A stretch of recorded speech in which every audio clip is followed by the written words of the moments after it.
Hey guys, so a huge event actually just happened today, and it's not like a event by Smilegate or Amazon or anything like that, but it was a big event between two of the biggest content creators in Western Lost Ark and Korean Lost Ark, and that is an interview between Captain Jack and Stoops.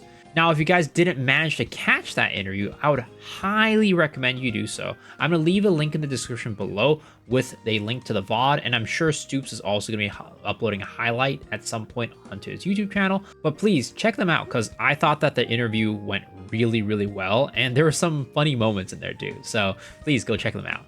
Captain Jack starts off by asking about Elixir and Transcendence. Like, look, there's a lot of complaints from the West about Elixir Transcendence, and we understand that there are problems with the system.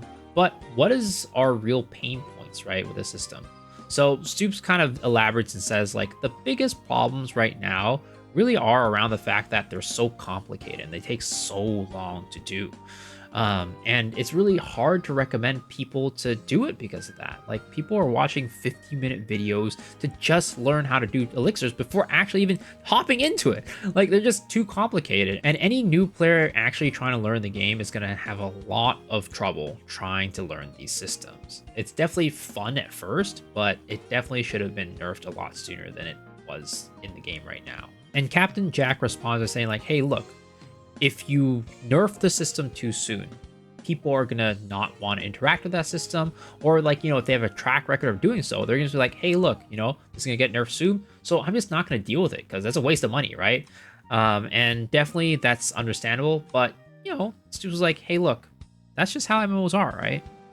And then after that, we get to the second meaty topic, which is around DPS meter. Now, this is a hot topic in KR because the Koreans recently got access to it and started using it pretty widespread, and the director was just like, no, you guys can't do that, right? So Captain Jack was really curious about this topic. So he was wondering, like, what percentage of the Lost Ark population in the West uses the meter? And he was like, over 50%.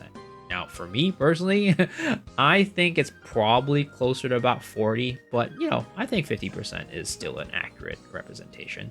Captain Jack's like, look, we understand it's really important to you guys, but why do you think it's so important? And do you think that people will stop playing the game if meter disappears?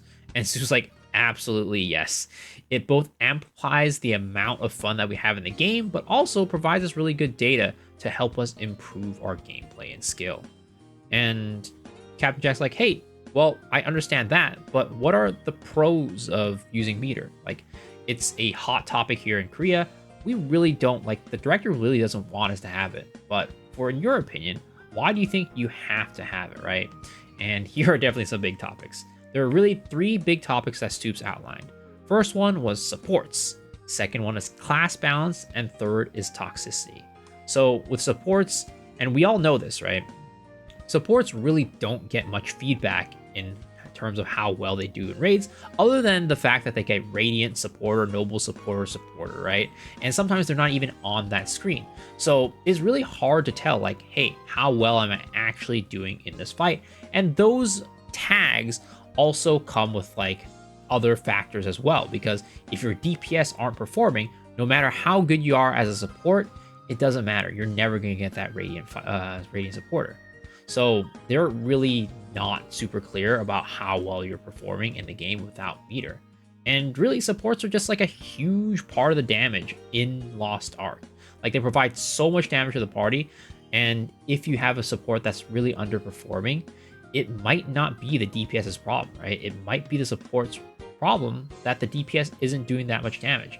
And in the case where you don't have meter, it's just like you're going to be blaming yourself for that problem when it was never your issue to begin with. And then, even if the supports wanted to get better, they don't have the data for it. So it's like they would never know if they were underperforming, overperforming, and they would never be able to know, like, how much they're improving by without this information.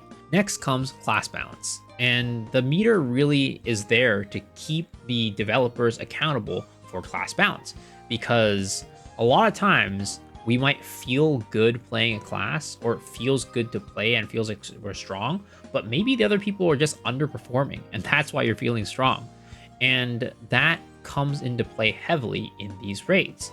Sometimes it can really just be skill issue, causing a strong class to look weak, and vice versa. And lastly, toxicity. The director mentions that, look, toxicity really is the reason why we don't want it, but the MVP screen, in an essence, is promoting toxicity because you're basically saying these are the people who are good at the game and everybody else is bad, right?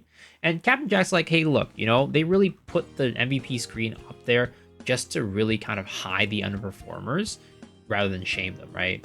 And then Soups rebuts by saying, like, look, there's a fighter role for a reason, right? And those fighters can come on an MVP screen every now and then.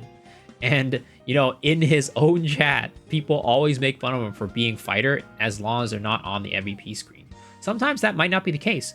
Sometimes it's just that maybe you're down by like 1% or 2% from being on the MVP screen or even being the top damage, but you just never know without meter. It really, at the end of the day, Stoops understands why they don't want to add meter, but at the same time, he hopes that Smilegate just provide a better way to share this information that we're missing because it's really valuable. So in terms of Captain Jack's topics, those were the main topics that he asked. Now, he also gave Stoops some time to talk and ask him questions as well. And Stoops brought up busing.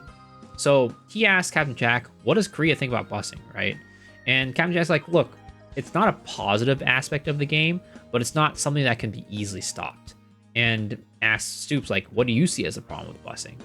And Stoops responds like, look, at the end of the day, the core reason why we all love the game is because of the fact that we get to play these raids, do them together, work hard with our friends, and overcome the raids. And that's what makes us so drawn to the game, because that's what the gameplay is, and that's what the fun part of Lost Ark is. And if you get bust, you're just skipping over that process entirely of working hard with your friends to clear a raid. And then he asked Captain Jack, would you be okay if they sold raid clears in the cash shop, like tickets to clear raids? Because buying a bus is basically the same thing as buying a raid clear ticket, right? A long time ago in KR, they actually had that in the game, and people didn't like it.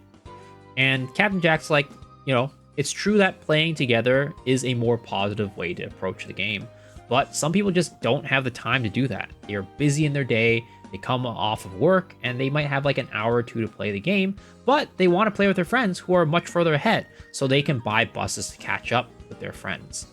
And Stoops was like, look, it's fine if Smilegate says that busing is okay, but they really need to take a stance on whether it's okay or not, regardless of what their stance is. And he thinks that solo raids, honestly, are just a better way to solve these problems. So they should work harder on bringing solo raids up to Thamine, up to Echidna, rather than just saying that buses are okay. And he thinks that buses just create a culture where, you can get a title for free, then you can go, ninja into reclear raid, an agent into a reclear raid, and just ruin everybody else's experience. And, Captain Jack thinks about this and is definitely like, yeah, it's something that can and should be fixed, but there's really no way to get rid of it completely. And he agrees with Stoops, but, at this point, he's like, I need to think about it a little bit further to, actually discuss this topic. And that was kind of the major topic that Stoops brought to the table. Again, there's more to the conversation than this, but these were really the main meaty topics that the two brought to the table in this discussion.